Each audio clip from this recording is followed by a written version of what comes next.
Boa noite. Um lado B do movimento que revolucionou a estética da música popular brasileira acaba de ganhar um importante relançamento. A caixa Bossa é Bossa sai pelo selo Descobertas, do jornalista e pesquisador carioca Marcelo Frois, responsável pelo garimpo de raridades do repertório de Jorge Maltner, Gilberto Gil e Jackson do Pandeiro, entre outros artistas brasileiros que tiveram registros inéditos e discos fora de catálogo relançados.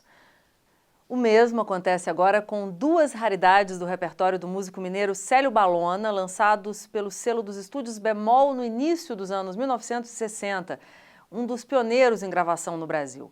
O Agenda reuniu Marcelo Frois, o fundador da Bemol, Dirceu Scheibe, e Célio Balona, para falar desses álbuns e de uma cena que dialogou diretamente com a onda que se ergueu no mar da bossa carioca.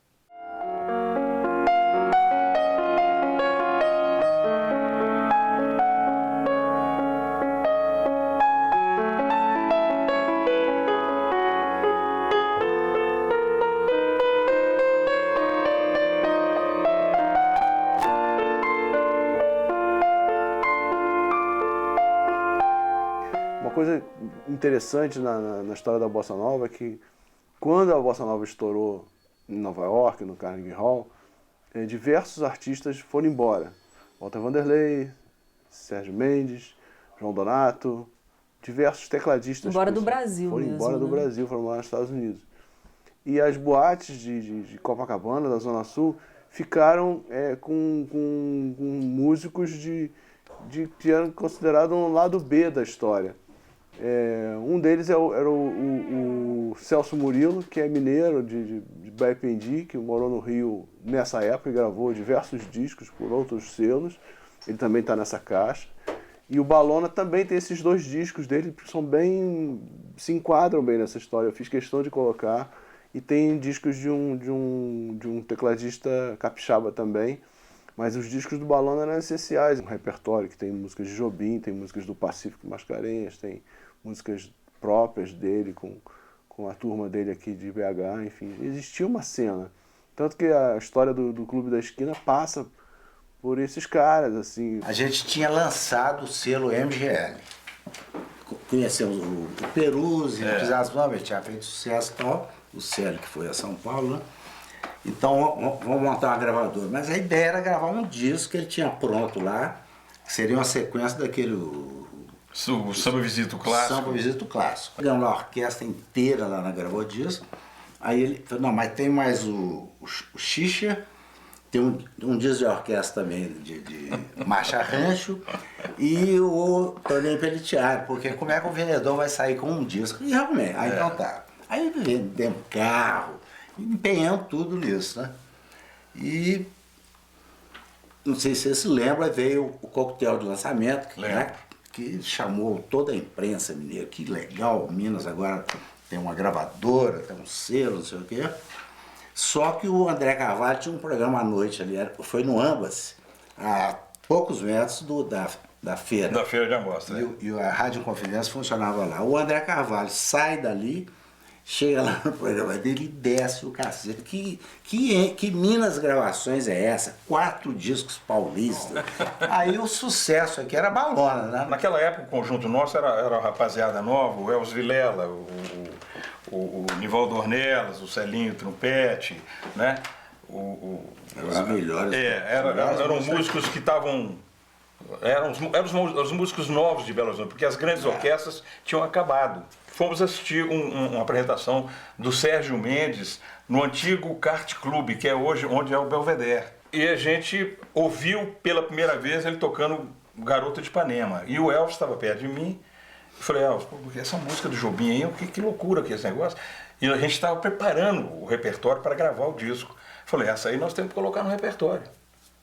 E a gente pegou, gravou a apresentação dele lá num gravadorzinho pequeno, né? E trouxemos o Garota de Ipanema para fazer um arranjo. Fizemos um arranjo e gravamos. Eu sei que essa gravação nossa, eu li uma vez uma matéria, que a nossa foi a terceira, porque a gente gravou isso em 63, 62 para 63.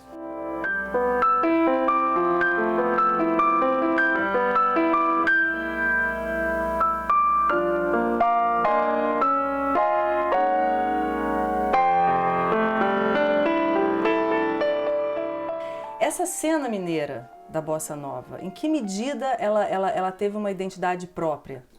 Ela teve uma identidade própria desde o início da Bossa Nova, quando o Pacífico Mascarenhas foi o primeiro artista independente do Brasil a fazer um álbum independente. Ele fez um disco de Bossa Nova, sob o pseudônimo de Paulinho e Seu Conjunto. A Descobertas relançou em 2011.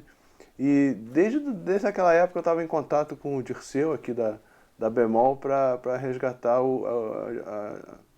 a discografia da Bemol em que pudesse ser em CD, ou que não em digital, porque é uma história sensacional e é um catálogo virgem, praticamente virgem em CD. Comecei a trabalhar no resgate desses discos, e os discos do Maloma sempre me chamaram muita atenção pela variedade, pela quantidade. Assim, talvez ele tenha sido o artista da Bemol que mais discos gravou.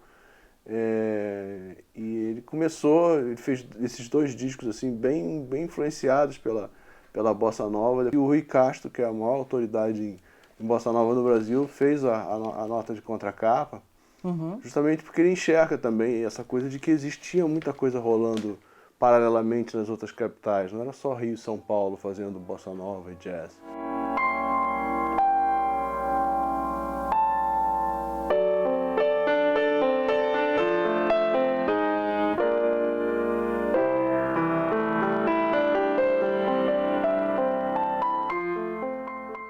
Nós éramos músicos que estavam interessados, a gente escutava mais jazz do que música brasileira, porque era uma coisa mais moderna. A primeira vez que eu ouvi o João Gilberto cantando, para aquilo eu levei um tapa, né? Porque era aquilo que a gente estava querendo ouvir, né? E fora os grupos de música instrumental que já estavam também aparecendo, né?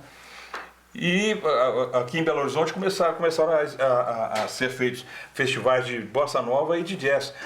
Entendeu? Então foi acontecendo um intercâmbio muito grande entre os músicos daqui e de lá, e a gente foi assimilando aquela coisa toda e viu a bossa nova, né, surgir. Foi um movimento assim que eu acho que mais importante da música brasileira é a bossa nova. Não tem a menor dúvida. Vai, meu coração, a razão, usa só sinceridade. Quem semeia vento, diz a razão, colhe sempre tempestade. Eu estava vendo você ver o disco, né, pela primeira vez dentro desse box do Descobertas, e você se lembrando ali de músicas que você gravou, né?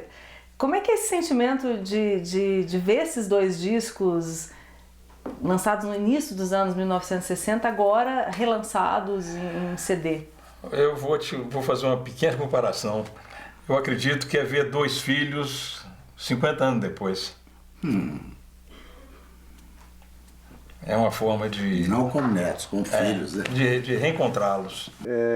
Eu fico satisfeito como colecionador, como pesquisador de música, de colocar esse capítulo, resgatar esse capítulo e colocar ele mais claramente na história.